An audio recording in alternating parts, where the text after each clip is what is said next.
வணக்கம். இது ராவணடி கோட்ஸ். ஏன் நாம் தமிழர் கட்சிக்கு தொடர் தோல்வி? ஏன் சீமானால ஜெயிக்க முடியல? விஜய் அவர்கள் கட்சி ஆரம்பிச்சு 2 வருஷம் தான் ஆச்சு. ஆனா அவர் சிஎம் சீட்ல உட்காந்துட்டாரு. சீமான் அவர்கள் கட்சி ஆரம்பிச்சு 16 வருஷம் ஆயிடுச்சு. இந்த நிமிஷம் வரைக்கும் ஒரு சீட்டுக்கு ஒரு ஜெயிக்க முடியல. அவர் நின்ன காரைக்குடி தொகுதியில கூட அவர் தோத்துட்டாரு. டப்பா சீட் கூட வாங்கல. இதுக்கு என்ன காரணம்? சீமான் அவர்கள் என்ன சொல்றாங்கன்னா, ஓட்டுக்கு பணம் கொடுத்து ஜெயிச்சிடறாங்க அப்படின்னு சொல்றாங்க. ஆனா டிவிகே கட்சி ஓட்டுக்கு பணம் கொடுக்கல. அதிமுக திமுக எப்பயுமே ஓட்டுக்கு பணம் கொடுப்பாங்க. ஆனா இந்த முறை டிவிகே கட்சி ஓட்டுக்கு பணம்லாம் கொடுக்கல. ஆனாலும் டிவிகே கட்சி ஜெயிச்சிருக்காங்கன்னா மக்கள் கிட்ட ஒரு மாற்றம் தேவைப்பட்டிருக்கு. மக்கள் திமுக வேண்டாம், அதிமுக வேண்டாம், நாம் தமிழர் கட்சி வேண்டான்ற முடிவு எடுத்த பிறகுதான் டிவிகே கட்சியை ஓட்டு போட்டிருக்காங்க. நான் ஒத்துக்கிறேன், இது ஒரு திரை கவர்ச்சி தான். விஜய் அவர்கள் உச்ச நடிகர் தான். விஜய் அவர்கள் கொடுத்த வாக்குறுதி, இலவச திட்டங்கள் மக்களுக்கு பிடிச்சிருக்கு. விஜய் அவர்கள் வந்தா நமக்கு நல்லது செய்வார் மக்கள் நம்புறாங்க.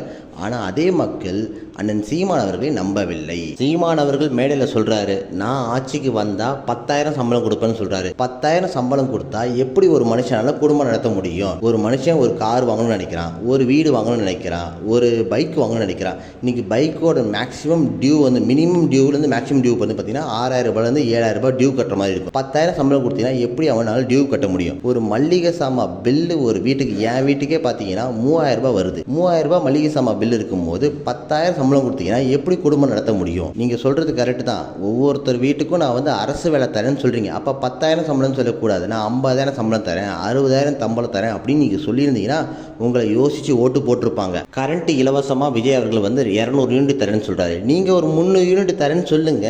அதுக்கப்புறம் சோலார் பிளான்ட் போடுறதெல்லாம் நீங்க ஆட்சிக்கு வந்த பிறகு மக்கள்கிட்ட சொல்லி சோலார் பிளான்ட் போடுங்க, இந்த மாதிரிலாம் பண்ணீங்கன்னா உங்களுக்கு கரண்ட் பில் கம்மியாகும்.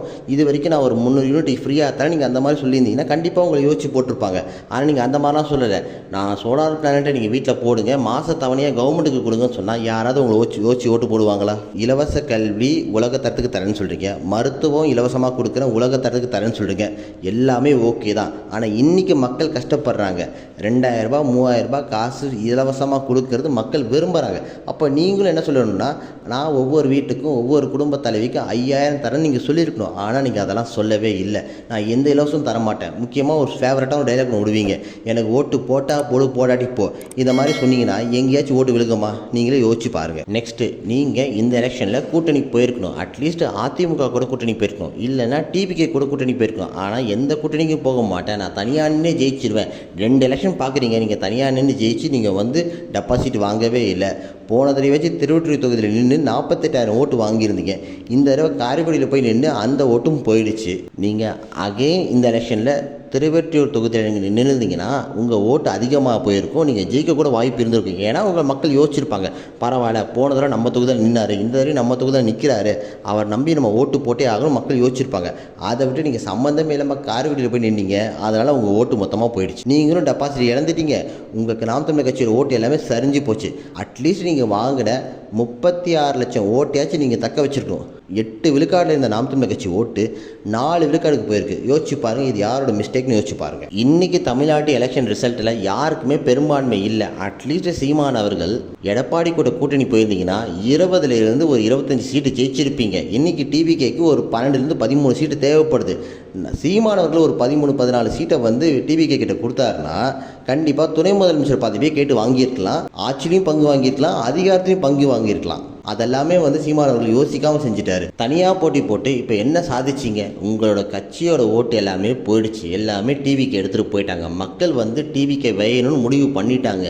விஜய் அவர்கள் வந்தால் நல்லது பண்ணுவார், மக்கள் முடிவு பண்ணிட்டாங்க. கண்டிப்பாக விஜய் அவர்கள் வந்தால் நல்லது தான் பண்ண போகிறாரு, அதை மக்கள் முடிவு பண்ணி தான் ஓட்டு போட்டிருக்காங்க.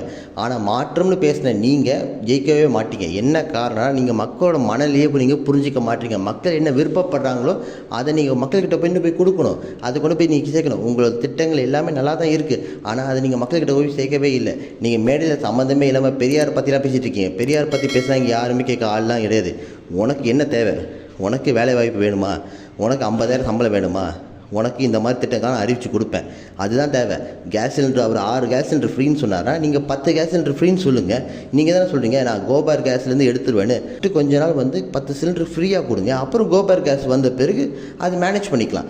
இது மாதிரி திட்டங்களை நீங்கள் பேசலைன்னா நாம் தமிழர் கட்சி என்றைக்குமே ஜெயிக்காது.